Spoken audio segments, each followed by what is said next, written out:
Welcome to the South Bay Midweek Prayer and Bible Study. I know you're going to enjoy today's presentation. The live session is even better because we pray together at the beginning. Now sit back and enjoy some spiritual refreshment. Good evening, everyone. Thank you for the opportunity to share a little bit about this country.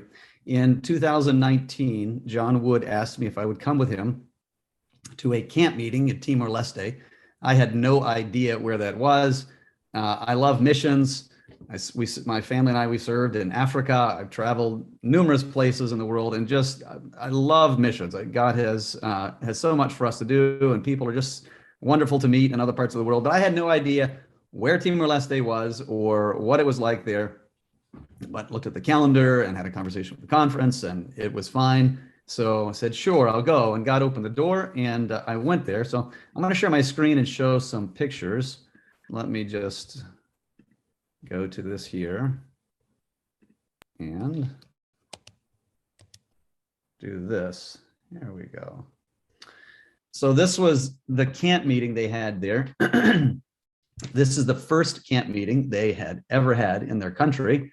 And you'll find out more about that here in a little bit about why that is. But this was the opening night, and they had this really nice banner put up there for us to see what was going on. And there are about 600 Adventists on the island. Half of those are regular attendees, about 350, so about a little bit bigger than South Bay is currently for the entire country. Regular attendees. Out of those, there was well over 100 that were attending camp meeting, and they came from all over the island and set up tents. And we were in this little building here. I found out quickly that Timor-Leste is hot. You walk just a little ways and you're just drenched in sweat. I don't sweat that much here unless I'm running. And anyway, it's a hot country. It's right near the equator, and it's very dusty during the non-rainy seasons. This was my shoes after being there for 5 days, just caked in dirt. The roads are not amazing, as you can imagine. This is one of the better roads that I just traveled on recently. Thought you might enjoy. One of the little detours. The road is washed out. That's the ocean just to our right. And the road got completely washed out. Yeah. We go here. There was a lady just across the way. Right under the ocean right there. Look at that. The road is just completely washed out. Thankfully, this is fairly stable. The people there are just amazing. I made so many good friends when I was there. They're just a really sweet and gentle people. This man right here is one of our global mission pioneers over on an island called Toro. And anyway, I was there. I just made really, really good friends with these people. This man's name is Agapito, and he fell from a coconut tree back in 2000 and broke his back. And he came to camp meeting in a wheelchair with his wife, Dominguez, and they just had a wonderful time. It was good to get to know them. The women did most of the cooking for the camp meeting, but there was a day the men said, we want to help, and we're going to put you ladies to the side, and we're going to do the cooking. And so the men went into the little area where they were doing all the preparation and did the cooking. This last quarter, Zalindo Lai was, when his story was told about the missionary bus, if any of you heard that story or read that story, I met him in 2019, and here he is cooking in the kitchen. When I saw his picture and the mission stories, so the little that they have for the kids, I was like, I know that guy. I'll show you his picture later on.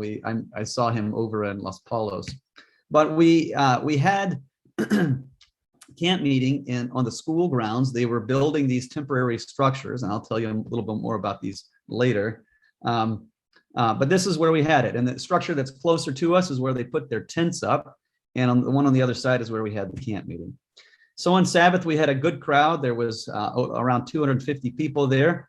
And this was just, it was well received. They just really enjoyed the camp meeting. And it was just a huge blessing to all of us there.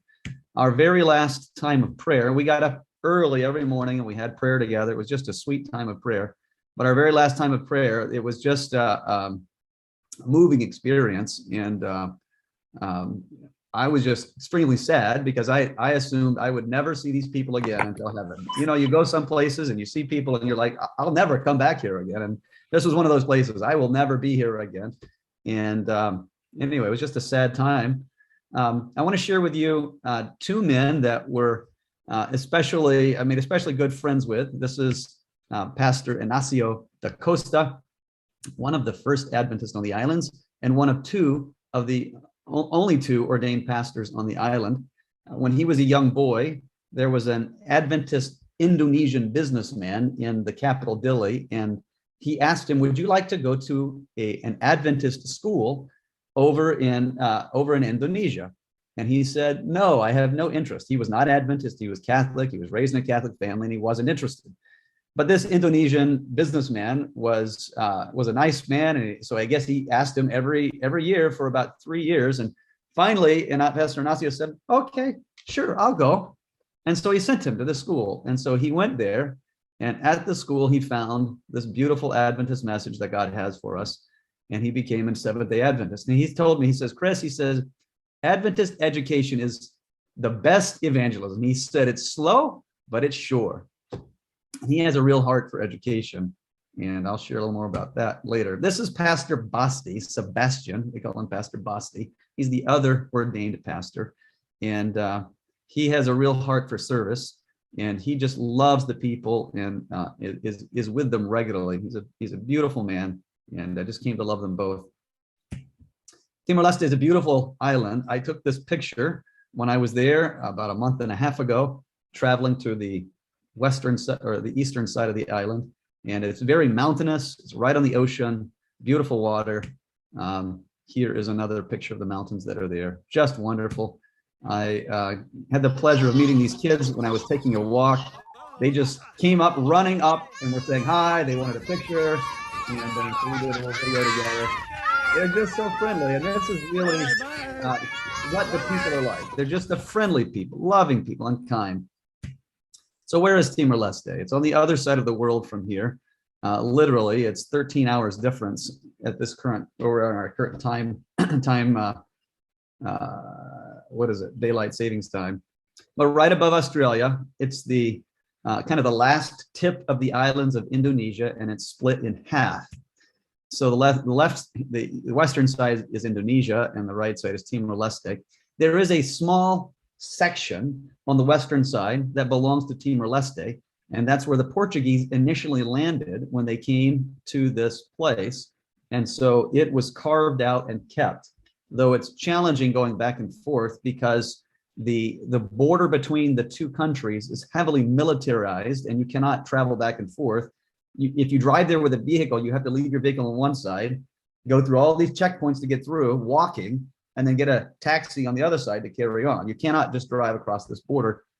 So most of the people either fly or drive, but because of COVID, there have been no flights back and forth. And I said drive, I'm sorry, fly or take a boat. And so there's a ferry that goes back and forth from what I understand, but it really hasn't been traveling much either. So it's kind of isolated over there.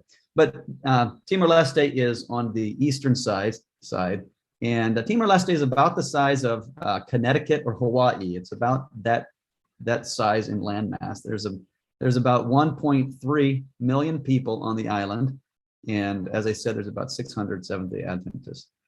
Timor Leste was occupied by the Portuguese from the 16th century, so for about 400 years, it was occupied by them.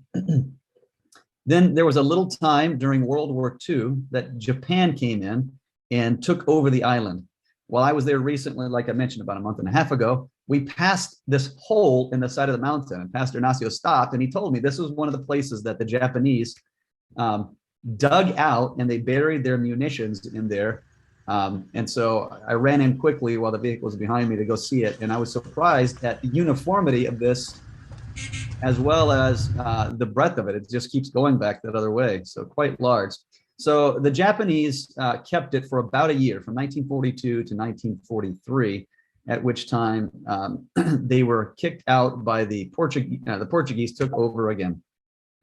In 1975, November 28, was when Timor Leste was able to declare independence from the Portuguese. There's a long story there. I won't go into it, but they eventually gained their independence on November 28, 1975. 9 days later, December 7, Indonesia came in with their warships. And here's some pictures that were taken where they came in and they took over the country. This picture was taken by some Australian news agencies in a little town called Balabo. And they were eventually murdered by the Indonesian army that came in and killed the Australians. And so this is some of the rare footage that they were able to recover from those. The footage was eventually smuggled out of the country. They parachuted into the country. They shot, weaponry from the ships, and they just took over the country. Here's the Colonel Dading Kalbaudi that ran the operation. This is the largest operation that Indonesia had and has ever run. It was supported by Australia, the United States. Indonesia pictured what they were doing was just taking back territory that belonged to themselves, but they deceived everyone and just decimated the country. They killed about about a third of the population. It was about 200,000 people that died during the military occupation and then starvation afterwards. The people fled up into the hillside, and it's very mountainous, as you can see from these pictures, and very difficult. It eventually reached a stalemate where they were not able to take over the country. Indonesia could not do any more, and the Timorese were successful in holding them off and defending them because of the mountainous situation. I want to show you some pictures I took when I was recently there. This little video. There was these houses just perched up on a cliff, just amazing. This is on my way over to one of the churches.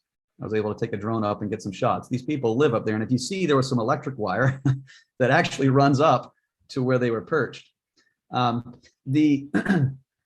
Indonesia was able to purchase these planes, the OV-10 Bronco aircraft from the United States. They purchased 13 of them, and they used them to go up and figure out where the Timorese resistance was, and then they used a campaign to go in and surround them and to annihilate them. They would take Timorese that were captured and have them hold free hands and walk in front of the military, so that the ones that were defending or up in the mountains, they either had to shoot their own people or they had to get captured. And so this ended the resistance, and they were taken over by Indonesia. Indonesia ruled there until May 20, 2002. The United Nations brokered a peace deal, and they were able to gain their independence. And so this is the Timorese flag, and the people are very happy about their independence. They have monuments all over the town celebrating their independence. Timor Leste is an agriculture-based society. I found this interesting when I was there. As you can see, there is corn growing right along the walkway in this little narrow strip, and so they use every square inch of ground to grow things. Timor Leste is close to Australia, and Australia is known for all of its dangerous animals. Saltwater crocodiles have made their way up, and while I was traveling, I was able to get some drone footage of this saltwater crocodile right along the road. It's a poor country. It's a developing country. As you can see here, this man's pushing his cart. You've got these little microlet buses, and there's lots of scooters that people take going around. The Adventist church was established there not that long ago. It's about 12 years old, and it's a very new development. The country is highly Catholic. It's 97.5% Catholic. And there has been contention between the Adventists and Catholics, and it's been difficult going for the church to grow.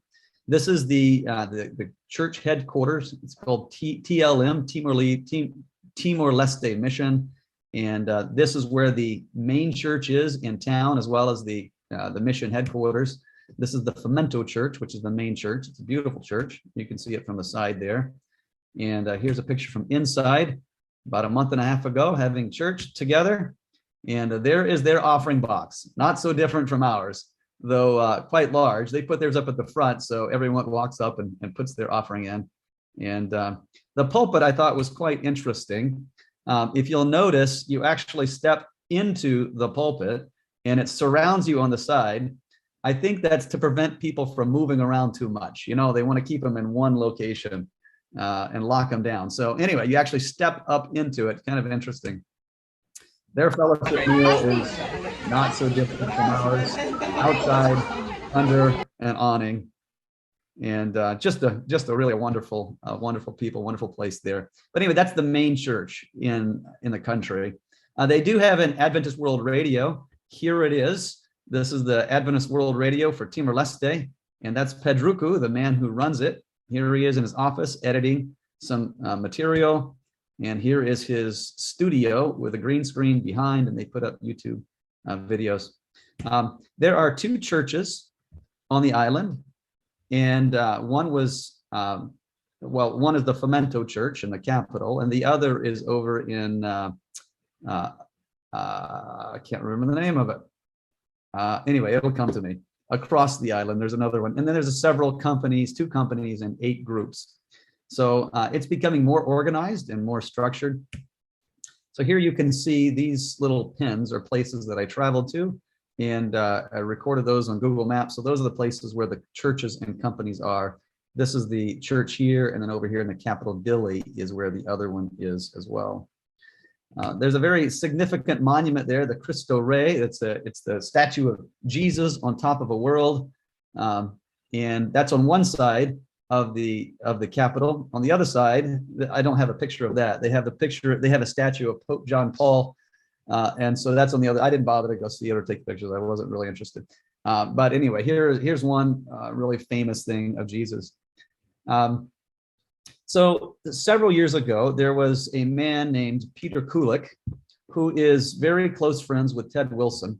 He is a retired business developer that volunteers his time with the General Conference and has helped do a number of building projects. He worked in Russia with David and Mickey Bowers and Ted and Nancy Wilson when they were there, and helped build the university that was there. He's done a number of building projects in Ukraine. He's done them in Vanuatu and just literally all over the world. But he's from Australia, and he has a real heart to see something happening in Timor Leste. The division asked him to go there. They had a master plan. There on the main church grounds where the church is, they wanted to just demolish the church and build a 2-story building. He went there, he saw the church building, and it just broke his heart. He said, there's no way I can take this down. Let's find another piece of property. So he worked for 6 years trying to find a piece of property. But it's challenging because it was property rights are difficult because it was owned during Portuguese time, it was owned during Indonesia time, and then it was owned during now the current administration. So you have 3 different titles from different eras, and whoever has the oldest one is the most valid. So you might buy a piece of property and they don't have the right title, and others can come in and take it. And so they kept thinking they found the right one, and it just things kept falling through. Well, he was about to give up, and he went to his hotel got to the hotel and was just discouraged. And the manager of the hotel saw him, and she said, "You look really discouraged. What's the matter?" So he told her, like, "I have been looking all over. I can't find land, and I'm just ready to give up. I can't find anything." And she says, "Well, my godparents have some property that they're about ready to sell, and they're selling it for $2 million. But I think there's a contract on it, but I can check." So she checked. She found out, yes, there's a contract. There's some people that are buying it for $2 million. But he said, "Is there any way I can at least speak to them?" So she said, okay. So she arranged, and she took him to this piece of property. It's about 4 acres, and there's a very large home on it. And these people needed to sell it. His wife had poor health, and he says, "Yeah, we have a contract on it, but yeah, you're welcome to look at it." So they walked around and looked. There's these large porches. There was a section, a very large section of it that was kind of weedy, but it could be utilized for building projects. And so Peter said, "Is there any way you might be open to selling this to us?" And he helped them to see that this could be used for a school, that could be dedicated in their honor to help the Timorese children to learn and would be a benefit to the whole community. And they considered it. And then Peter told them, listen, we don't have $2 million. We can come up with 1.2, but that's all the money we have. So he and his wife talked about it, and they said, you know what you have given us a picture of a school for children. We see that's something important to us. And instead of selling it to this other company, we're going to sell it to you.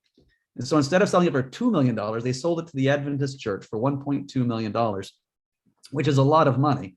But it's virtually impossible to find anything for sale over there at all. So it's challenging. Things are very expensive. It's just a miracle how this property opened up and developed. About this time, this was about 6 years ago, the Adventists had started a school in this tent. It's a United Nations tent. You can see the kids inside. They had about 35 students, and so they moved from the tent to the house. So now they had classes on the porch and the porches and some of the outbuildings. They had classes inside. Here you can see. They had classes inside the house during the day, and then at night they would move the desks out on the porches so that the teachers could sleep. And then during the day, the teachers would get up early and have to move the desk back inside to teach during the day. And so they did this for a number of years. The school grew dramatically. It went from 35 to 50 to 75 to 100, 120, and it was growing dramatically. Now the school is taught in English because the student teachers that come, AVS teachers, Adventist Volunteer Services, AVS teachers come from English-speaking countries, from America, from the Philippines, from Australia, from Pakistan. And so they speak English. So the school is taught in English. The two national languages of the country are Portuguese and Tetun, which is an Aboriginal language. The Portuguese languages, hardly anyone speaks that. It was back in 1975 was kind of the last time Portugal really ran the country. So very few people speak Portuguese. There are hardly any countries around Timor-Leste that speak Portuguese. There aren't any. I mean, it's thousands of miles.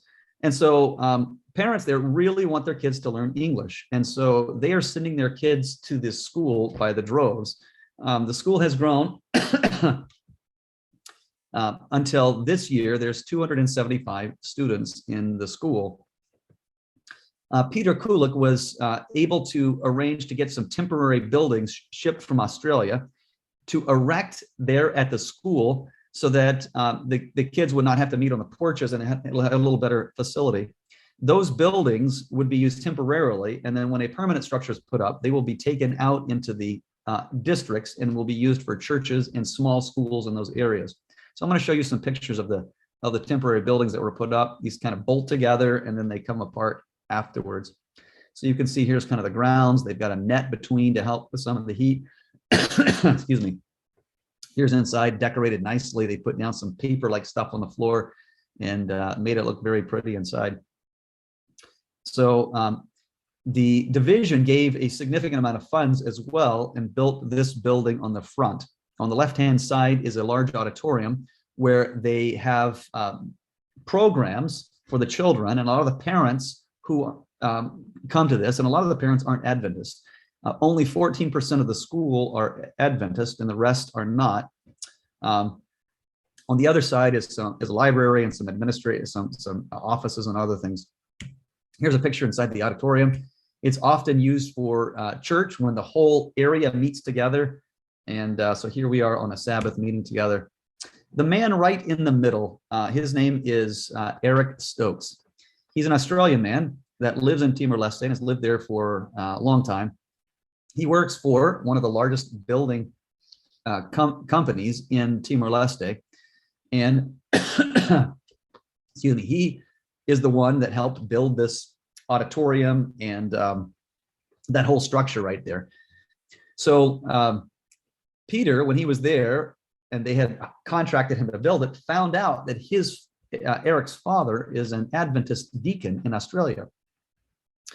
And so he contacted his father when he got back to Australia, showed him pictures of what Peter had done. And when we were there just about a month and a half ago, Peter invited Eric to come to church because we wanted to recognize him and his wife and express appreciation for the work they had done. They actually came off of their price to build the structure, $300,000, and basically did it at cost. The reason why he did is because his parents are Adventist and he has a heart for Adventists. And so he just wanted to help the school out. Currently, he is sending several children there. He's paying their tuition for them to go there to this school, even though they're not his kids. This is the first time, this picture is the first time that he's been in an Adventist church in probably 30 years. And he really, really appreciated everything that's being done.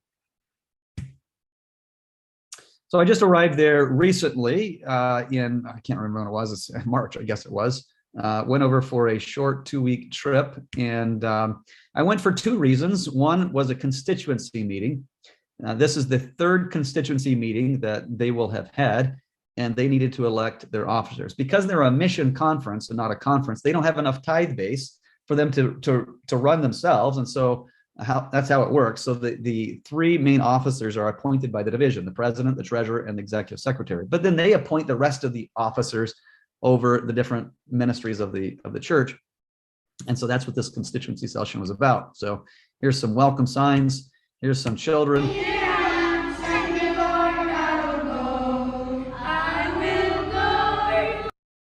So I learned there at the constituency meeting that our general conference has a theme, and it is "I will go." I didn't know that. It isn't as emphasized here in the States that our general conference has a theme, but around the world it's emphasized much more. So anyway, they were singing the theme song, "I will go," and they're dressed in traditional Timorese Thais clothing. But here we are. Here's all the delegates, all of them. And those of you that are currently involved in the constituency session here in the Georgia Common Conference will recognize this is a small group, but there's not a lot of Adventists there.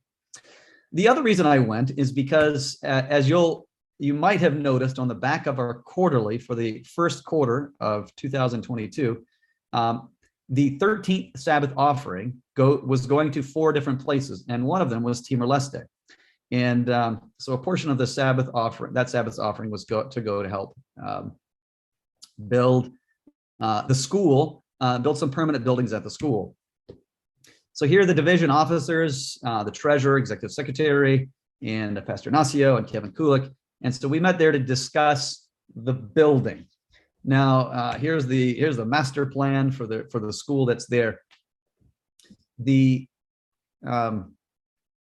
We didn't know at the time if we would have enough funds to do what needed to be done. We needed to build classrooms, and we needed to build some place for the teachers to stay.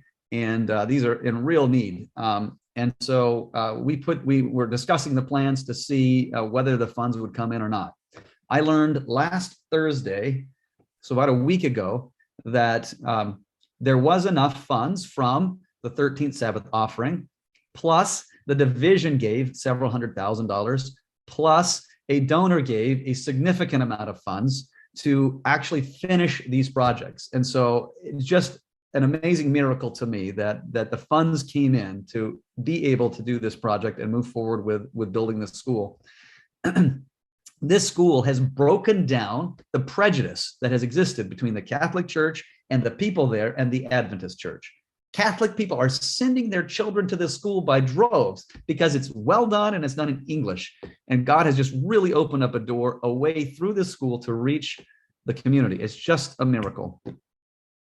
So while there, Pastor Enacio took me on a trip, and we went across the island to a number of the churches. And so we went to the first place here, as you see that arrow, is some land that was given to the church. It's about 5 acres, and nothing has been done on it yet. But the plans are to build perhaps an evangelism training center here. It's about an hour from the capital. And as you can see from this little video, you can kind of see the land. It's right near the ocean. It's pretty little piece of property. And so we saw that one. Oops. I went past that one. The roads were not the greatest. I'm just going to skip past that last video, but it was pretty rough roads. We went to the other side of the island, Los Palos, and here they have a church, and there's a concrete slab on the side where they're building a school that has been funded by the Adventist Risk Management in Brazil.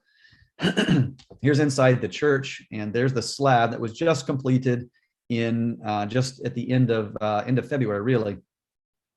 And here you can kind of see an overview of the school and the slab with a church right beside the church. So there will be some volunteers coming from Australia and from Brazil to put up that school building in July. So that's something that's in progress. While there in Los Palos, we went to visit a shop, and at this shop we met Zalindo Lai, the man with the bus that was on that mission story I told you about. And he has a shop there, and he took us over to his house, which is right next door, and we met his family, and behind him are workers from his shop. He has 14 workers, and 13 of them have been baptized. And there's one, the man right behind him, behind his left shoulder there in the stripes, he is studying to be baptized. This man is an evangelist if ever there was.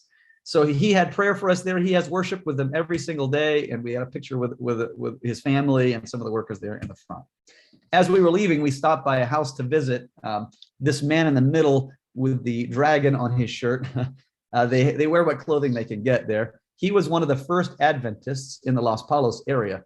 He has a Bible study that he does every week. And this lady beside him with the blue shawl on her head is one that comes to her about his Bible study every week. And she had come to his house because her 13-year-old daughter had just passed away. And you can see her face. She is just stricken. She is so sad. And she came there to him because he had been studying the Bible with her. This is a Catholic lady. And so we had prayer for her, and we just prayed that God would give her peace. We went to another town called Baucau, and you can see from the area there, this place has 2 Adventists in it. It's a population about half the size of Chattanooga. There's about 111,000 people that live there. Some years ago, there was an Adventist physician in the area, and he built this church. It is not being used because there's no Adventists to go there. So we are sending one of our ordained pastors, Pastor Basti, is going as a missionary here starting this month, and is going to start working in this area to develop the church. So you can see a little bit of the countryside there. Tina Baim, one of our church members, makes these little wooden cars, and she sent one for me to give to someone. And there was a mother and a little daughter that stay in the little decrepit building behind the church. And so you can see her. I gave her that little car. So thank you, Tina. We went to another place, Vikeke, where there's a company that's there. Here's the building that they meet in. There's about 10 people that live in this area. We'll be sending one of our unordained pastors to this area here this month as well. He's going to start building up the church. He's built up a strong church in Umatolu, and so we will be moving him here to see this, to begin developing the work in this area. And then Umatolu, that's where this other little arrow is the next place we went. Along the road, you'll see these sticks with a black flag, and that's if someone has died that day in that area, they put out a stick with a black flag. So I saw a number of these on our trip there. All right. So here's this group in Umatolu.